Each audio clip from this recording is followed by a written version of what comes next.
तर मुलांनो जरा आठवूया म्हणजेच आपल्याला पुन्हा आठवायचं आहे की आपण मागील इत्तेमध्ये म्हणजे 5वी मध्ये आपण कोणाविषयी आणि साहित्याविषयी काय शिकलेलो आहोत ते पुन्हा आठवूया। तर बघा इथे कंपास पेटीतील साधनांची ओळख। तर कंपास पेटीतील साधनांची ओळख, साधनं आताच आपण मीन्स मागच्या वेळेसचे साधनं आठवा। तर कंपास, मोजपट्टी, कोनमापक। तर बघा कर्कटक आहे आपल्याकडे, मोजपट्टी आहे आणि कंपास सुद्धा आहे आपल्याकडे। तर याचा आपण वापर कशासाठी केला? मोजपट्टीचा वापर आपण मोजमापासाठी करतो। कर्कटकाचा जो वापर आहे तो आपण कशासाठी करतो? दोन बिंदूतील समजा आपल्याला अंतर काढायचं आहे विद्यार्थ्यांनो, तर आपण दोन बिंदूतील अंतर मोजण्यासाठी कर्कटकाचा वापर करतो आणि पण आपल्याला याच्या सोबतच स्केलची सुद्धा गरज लागते मुलांनो। आणि तुम्हाला हे सुद्धा माहित असेल की आपल्याला याच्याद्वारे आपण कोण सुद्धा काढू शकतो। कोण सुद्धा आपल्याला समजा याचं मोजायचं असेल तर आपण करू शकतो। जाणून घेऊया बघा अजून। आता आपल्याला गुण्या असतात आपल्या कंपासमध्ये हे सुद्धा माहित आहे। तर गुण्या जे असतात ते दोन प्रकारचे गुण्या असतात विद्यार्थ्यांनो आणि हे जे आहे हे कर्कटक आहे। तर गुण्यांचा जो वापर आहे तो आपण कोण काढण्यासाठी करतो। आपल्याला हे इत्ता 5वीत झालेलं आहे म्हणजे 30 डिग्री, 60 डिग्री, 45 डिग्री आणि 90 डिग्रीचं समजा आपल्याला कोण काढायचा आहे तर आपण गुण्यांचा वापर करतो। आणि इथे जे कर्कटक आहे ते सुद्धा आपल्या कंपास बॉक्स मध्ये असते, हे तुम्हाला माहितच आहे। तर बघूया आपण स्पष्टीकरण। कंपास पेटीत अजूनही दोन प्रकारची साधने असतात आणि त्यांचा उपयोग कसा करायचा ते बघूया। तर बघा कंपास पेटीत असणारे दोन गुणे पहा आणि गुण्यांचे आपल्याला कोण तपासायचे आहेत। आणि गुण्यांचे कोण तपासल्यानंतर बघा मुलांनो आपण समजा 30 डिग्री, 90 डिग्री, 60 डिग्री आणि 45 डिग्री चे हे कोण काढण्यासाठी याचा उपयोग होतो। म्हणजे आपल्याला समजा 90 अंशाचं 90 डिग्रीचं, 30 डिग्री आणि 45 डिग्री आणि 60 डिग्रीचं समजा कोण काढायचं असेल तर आपण कशाच्या सहाय्याने काढूया? ते गुणांच्या सहाय्याने काढूया, हे तुम्हाला माहितच आहे। आता बघा हे सुद्धा तुम्हाला माहित आहे, याला कर्कटक म्हणतो। आणि आपण कर्कटकाचा वापर सांगितलाच आहे की दोन बिंदूमधील आपल्याला अंतर समजा काढायचं आहे तर आपण कर्कटकाचा वापर करूया आणि आपल्याला सोबत मोजपट्टी सुद्धा लागते। बघा खाली लिहिलेलं आहे त्यासाठी सोबतच आपल्याला मोजपट्टी वापरावी लागते की दोन बिंदूमधील अंतर किती आहे ते मोजण्यासाठी। तर मुलांनो आता आपण हे करून बघणार आहोत, म्हणजेच आपण आता कोन दुभाजक बघणार आहोत पण एका ऍक्टिव्हिटीद्वारे करणार आहोत। एक आपण छोटंसं सांगितलेल्याप्रमाणे आपण प्रयोग करून बघणार आहोत, म्हणून लिहिलेलं इथे हे करून पहा। तर बघा आता आपण कोन दुभाजक आता शिकणार आहोत। तर इथे बघा सांगितलेलं आहे की आपल्याला एक ट्रेस पेपर घ्यायचा आहे। आता आपल्याला एक ट्रेस पेपर घ्यायचा आहे, ट्रेस कागद घ्यायचा आहे आणि आपल्याला काय करायचं आहे? ट्रेस कागदावर कोणत्याही मापाचा एक कोन काढायचा आहे। म्हणजे एक ट्रेस पेपर घ्या, तुम्ही ट्रेस कागद घ्या, त्याच्यावर कोणत्याही मापाचा तुमच्या नुसार तुम्ही एक कोन काढा। कोन काढल्याच्या नंतर मुलांना आपल्याला काय करायचं आहे की कोणाच्या दोन्ही भुजा, ज्या दोन्ही बाजू आहेत ते एकमेकांवर येतील अशी घडी घाला। म्हणजेच ते जे दोन्ही हे आहेत साइड्स आहेत, भुजा आहेत, त्याला असं फोल्ड करायचं की दोन्ही त्या भुजा एकमेकांवर येतील। आणि मग घडी घालून झाल्यानंतर विद्यार्थ्यांनो तयार झालेल्या घडीमुळे काय होते ते बघा बरं तुम्ही। बरोबर सांगितलेलं आहे। तयार झालेल्या घडीला आपण आता खोलून बघूया। तर त्याच्यामुळे जे तयार होते त्यालाच आपण काय म्हणतो त्याचं निरीक्षण करा। आता समोर मी सांगते तुम्हाला ते। इथे तयार झालेल्या घडीमुळे जे तयार झालेलं आहे, घडी जी आपण फोल्ड केली होती आणि फोल्ड केलेली घडी आपण जेव्हा ओपन केली तर त्या घडीमुळे काय तयार झाले? ते तयार झाले आहे कोणाचा दुभाजक, म्हणजेच त्याला आपण कोण दुभाजक म्हणतो। तुम्हाला ही ऍक्टिव्हिटी करताना मजा आली असेल आणि तुमचा जो कॉन्सेप्ट आहे तो पण म्हणजे तुम्हाला लवकर समजून आला आहे कोण दुभाजक म्हणजे काय आहे ते। तर त्या घडीला आपण कोण दुभाजक असं म्हणतो। बघा इथे हे जे आहे हे कोण दुभाजक आहे।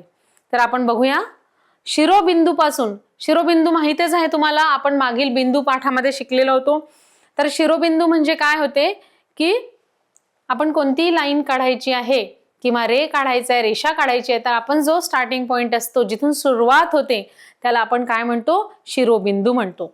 तर बघा, शिरोबिंदूपासून कोणाच्या भुजावर समान अंतरावर आपल्याला 2 पॉइंट्स द्यायचे आहेत, 2 बिंदू इथे द्यायचे आहेत आणि त्या बिंदूंना आपल्याला नाव द्यायचंय. आपल्याला हवं ते नाव आपण देऊ शकतो, पण इथे सांगितलेलं आहे बिंदू ए आणि बिंदू बी द्या, म्हणून यांना आपण दोघांना बिंदू ए आणि बिंदू बी असं नाव देऊया. आता बिंदू ए आणि बी तर दिलेला आहे, पण हा जो मधातला आहे, हा जो कोन दुभाजक आहे है ना, तर हा जो कोन दुभाजक आहे, ह्या कोन दुभाजकावर आपल्याला 3 बिंदू घ्यायचे आहेत आणि त्या बिंदूंचे नाव द्यायचे आहेत विद्यार्थ्यांनो, बिंदू सी, बिंदू पी आणि बिंदू टी. पुन्हा एकदा सांगते बघा, आपण काय केलं होतं? एक ट्रेस पेपर घेतलेला होता, ट्रेस कागद घेतलेला होता, त्याच्यावर आपण कोणत्याही तुम्हाला हवा त्या अंशाचा आपण कोन काढलेला होता, त्या मापाचा कोन काढला होता आणि कोन काढल्यानंतर त्याला असं फोल्ड करायचं होतं की त्या दोन्ही भुजांची घडी एकमेकांवर आली पाहिजे आणि मग ती घडी ओपन केल्यावर मग बघा, ते जे मधात हे तयार झालं आहे घडीच्या नंतर, त्याला आपण हे म्हणतो, त्याला आपण कोनाचा दुभाजक म्हणतो किंवा कोन दुभाजक म्हणतो. आणि इथे बघा, आपण एक कोन घेतलेला आहे आणि ह्या कोणाच्या शिरोबिंदूपासून आपण इथे जे हे आहे हे कोन दुभाजक आहे आणि शिरोबिंदूपासून ह्या ज्या 2 किरण गेलेले आहेत, म्हणजेच ह्या कोणाच्या ह्या 2 बाजू आहेत, तर त्याच्यावर आपण ए नाव दिलेलं आहे, इथे बी नाव दिलेलं आहे आणि मधातून जे गेलं आहे विद्यार्थी, ते आहे कोन दुभाजक आहे आणि त्या कोन दुभाजकावर आपण 3 बिंदू घेतलेली आहेत आणि 3 बिंदूंना इथे सी, पी आणि टी अशी नावे दिलेली आहेत. आणि बघा, आता आपल्याला या प्रत्येक बिंदूपासून बिंदू ए आणि बी याचे अंतर आता आपल्याला मोजायचं आहे की याचं अंतर किती असणार आहे. आणि कोन दुभाजकावरील प्रत्येक बिंदू ए व बिंदू बी बिंदूपासून समान अंतर आहे का, हे आपल्याला अनुभवायचं आहे. तर हे बघा, हे तर समान अंतरच आपल्याला दिसतच आहे की कोन दुभाजक आपण केलेलं आहे, ते ह्यांचं जे दोघांचं अंतर आहे हे सारखंच राहणार आहे, पण आपण ते कसं सारखं राहणार आहे हे आपण आता कंपासद्वारे मोजून बघूया. तर बघा, आता कंपास पेटीतील आपण साधनांचा उपयोग करून भौमितिक रचना कशा करायच्या आहेत ते बघूया आणि दोघांचं जे मेजर आहे ते सुद्धा सारखं असते का बघूया. आता आपल्याला कंपासच्या सहाय्याने कोन दुभाजक काढायचं आहे. आपण कंपासच्या सहाय्याने आपल्याला काय काढायचं आहे? कोन दुभाजक काढायचं आहे आणि आपण त्याच्यासाठी बघा कोन एबीसी असा घेतलेला आहे. बघा, इथे कोन घेतलेला आहे एबीसी. तुम्ही कोणताही कोन घेऊ शकता, तुम्हाला हवं ते नाव देऊ शकता, एक्स, वाय, झेड सुद्धा देऊ शकता. आणि मग एबीसी हा कोन घेतला आणि इथून आता आपल्याला कोनाचा काय काढायचा आहे? दुभाजक काढायचा आहे. आणि इथून आपण शिरोबिंदूपासून कोनाचा दुभाजक काढूया. तर बघा, दुभाजक काढायसाठी आपण काय करूया? आता कंपास जे आहे, हे जे कंपास आहे याच्यामध्ये आपल्याला सोयीस्कर असं अंतर घ्यायचं आहे आणि ते अंतर घेताना आपल्याला काय करायचं आहे? ह्या ज्या कंपासचा जो टोक आहे विद्यार्थ्यांनो, तो बी वर म्हणजे शिरोबिंदूवर ठेवायचा आहे आणि बी शिरोबिंदूवर ठेवल्याच्या नंतर इथून ह्या कंपासाचा टोक इथे राहील. मग पेन्सिलने आपल्याला इथे कंस मारायचा आहे. कोणत्या किरणावर? किरण बी ए वर आपल्याला कंपास मारायचा आहे आणि तसंच सेम पुन्हा कंपास घेऊन तो कंपासाचा जो टोक आहे तो आपण कुठे ठेवूया? बी बिंदूवर ठेवायचा आहे आणि बी बिंदूवर टोक ठेवून आपल्याला जसं बघा, आता आपण कंपासचा जो टोक आहे, हा जो टोक आहे ह्या बी बिंदूवर म्हणजे शिरोबिंदूवर ठेवून इथून आपल्याला एक कंस मारायचा आहे. कोणत्या याच्यावर? बी ए, रे बी ए वर कंस मारायचा आहे. तसंच आपण शिरोबिंदू बी वर कंस ठेवून आपल्याला रे बीसी वर सुद्धा हा कंस मारायचा आहे. आणि मग जो किरण बी ए आणि किरण बी सी यांना छेदणारा जो एक आहे ना, असं आपल्याला कंस काढायचा आहे. आणि आता बघूया आपण ते कसं केलेलं आहे. बघा इथे इथे आता कंपासचं आपण टोक ठेवलेला आहे आणि इथे आपण रे BC वर आपण आणि BA वर असा एक कंस काढलेला आहे. बघा कंस असा काढलेला आहे आणि कंस काढल्याच्या नंतर छेदन बिंदूंना आपण नावे सुद्धा द्यायची आहे. इथे हे दोन काय झाले छेदन बिंदू, कारण ह्या रे BA चा छेदन बिंदू P आहे आणि रे BC वर छेदन बिंदू इथे Q राहील. आपण छेदन बिंदूंना नाव दिलेली आहे. समजलं ना मुलांना? एकदा बघा पुन्हा. आपण काय केलं, एक कोन काढलेला होता आणि कोणाला नाव दिलेलं आहे ABC आणि ABC कोणाला नाव दिल्यानंतर आपण काय केलं होतं की B वरून आपण कंपासच्या सहाय्याने कंपासचा टोक B वर ठेवला आणि रे BA आणि BC यांच्या समांतर भागामध्ये आपण एक कंस काढलेला होता आणि मग हे जे दोन छेदनबिंदू आहे ते आपण छेदनबिंदूला नाव दिलेलं आहे P आणि Q. तर आता बघा आपण पुन्हा काय करूया की आता कंपास मध्ये पुरेसे अंतर आपल्याला घ्यायचं आहे आणि कंपासचे जे टोक आहे ते P वर ठेवायचं आहे. हे जे P बिंदूवर आपल्याला आता बघा कंपासचे टोक आहे, पुरेसे अंतर घेऊन आपण जे कंपासचे टोक आहे हे P वर ठेवायचं आहे आणि कोणाच्या अंतर्भागामध्ये आपल्याला इथे एक कंस काढायचा आहे आणि त्याचप्रमाणे पुन्हा कंपासचा टोक Q वर ठेवायचा आहे आणि इथे अंतर्भागामध्ये एक कोन आपल्याला कंस काढायचा आहे, पण तो समान अंतरावरचा काढायचा आहे आणि मग त्याला आपण जोडायचं आहे. आणि मग हे जे आपण असं जोडूया तर याला आपण कोन दुभाजक राहील तो आपला. बघूया आता. बघा आपण इथे आता P वर ठेवून आपण कंस काढूया. P बिंदूवर कंपासचं टोक ठेवलेलं आहे आणि इथे कंस काढूया. तसाच प्रकारे सेम अंतरावर आपण Q वर ठेवायचा आणि आपण इथे अंतर्भागामध्ये कोणाच्या अंतर्भागामध्ये कंस देऊया.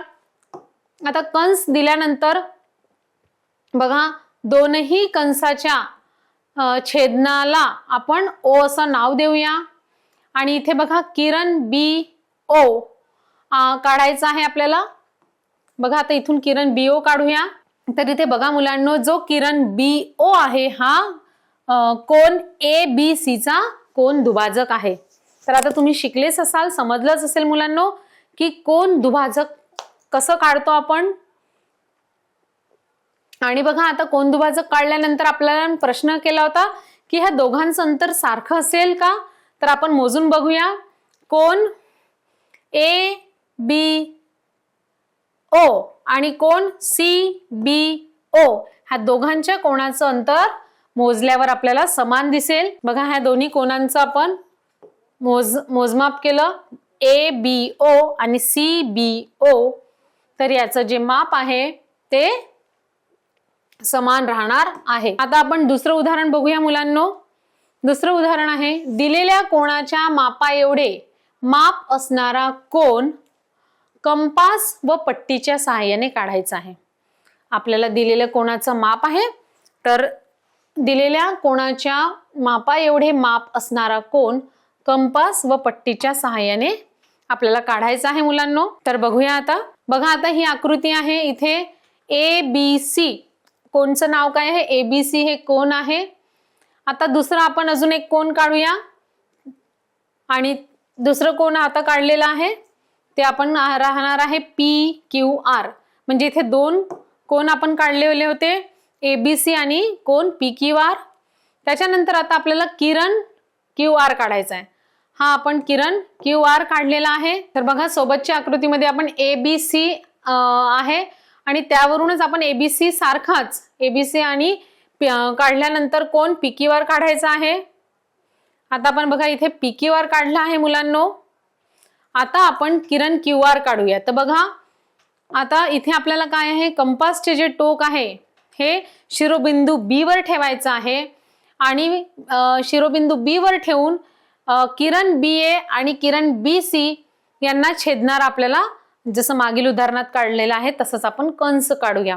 बघा इथे लिहिलेलं आहे कंपासाचे टोक कोन ABC च्या शिरोबिंदू B वर ठेवा. कंपासाचे टोक हे जे कोन ABC आहे याच्या शिरोबिंदूवर ठेवा आणि किरण BA आणि हे किरण काय आहे BC यांना छेदणारा कंस, या कंस काढा आणि या छेदन बिंदूंना D आणि E नावे द्यायची आहे. तर बघा इथून आपण असा कंस काढूया आणि त्यांना आपण आता इथे D आणि E नावे द्यायची आहेत दिलेल्यानुसार. आता आपण D आणि E नाव दिलेली आहे. मग आता बघा कंपास मध्ये घेतलेले अंतर कायम ठेवायचं आहे आपल्याला आणि कंपासचे जे टोक आहे हे QR च्या बिंदूने Q वर ठेवा आणि एक कंस काढा. जसं आता आपण ABC चं पाहिलं, आता आपण PQR ह्या कोणाचं बघूया. आणि कंस, हा कंस रेषा QR ज्या बिंदूत छेदेल त्या बिंदूला T असे नाव द्या. तर बघूया आपण, समान अंतर ठेवायचं आहे आपल्याला आणि समान अंतर ठेवूनच आपल्याला कंस द्यायचा आहे. बघा जसं ABC चं काढलं तसंच आपण PQR चं करूया.